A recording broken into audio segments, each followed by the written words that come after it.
காஞ்சிபுரத்துல கோயில் இருக்கு. என்னங்க அப்ப சோழ மன்னன் என்ன பண்றாரு? அவரும் சிவனுடைய ஆலயத்துக்கு கோயிலை கட்டியாச்சு, தேதியும் குறிச்சாச்சு.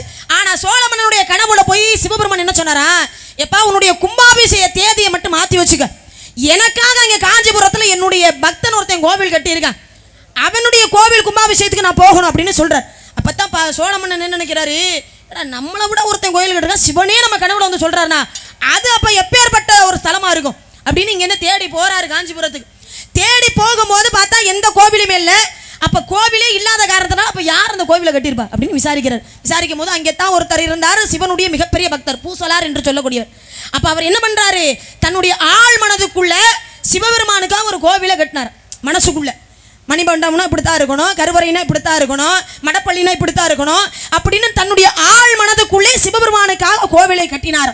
அப்பேற்பட்ட பூசலார் கட்டிய கோவிலை பார்த்த நினைச்ச இந்த சோழமன் என்ன நினைக்கிறாரு? நம்மளை எப்படி மிகப்பெரிய பக்தனா இருக்காரு, அப்ப அவர் எப்படியெல்லாம் ஆள் மனதுக்குள்ள தெய்வத்துக்கு ஒரு கோவிலை கட்டணும்னு நினைச்சாரோ அதே வடிவத்துல காஞ்சிபுரத்துல சோழ மன்னன் ஒரு கோவிலை கட்டினார்.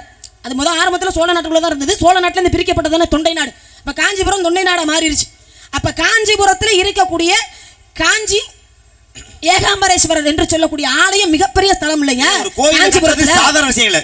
நம்ம இந்த கோயில் கட்டுறதுக்கு எவ்வளவு பாடுபட்டிருக்கான்னு அவங்களுக்கு தெரியும். அப்படி ஒரு மண்ணே அவ்வளவு பொருட்கள் ஒரு கோயிலை கட்டி அந்த கோயில நான் வரலடா, என் பக்தை மனசுல கட்டின கோயில நான் போறேன்னு சிவன் சொல்லியிருக்காருன்னா காஞ்சி ஏகாம்பரேஸ்வரர் எவ்வளவு பெரிய ஸ்தலம், அதை போய் கேக்குறீங்க. அந்த மனசை வச்சுட்டு அவர் கட்டிய ஆலயத்தை வச்சுட்டு அதை எடுத்துக்காட்ட வச்சு கோயில் கட்டின சோழ மண்ணு இன்னைக்கு இது காஞ்சி ஏகாம்பரேஸ்வரர் ஒரு ஆலயம். உங்களுக்கு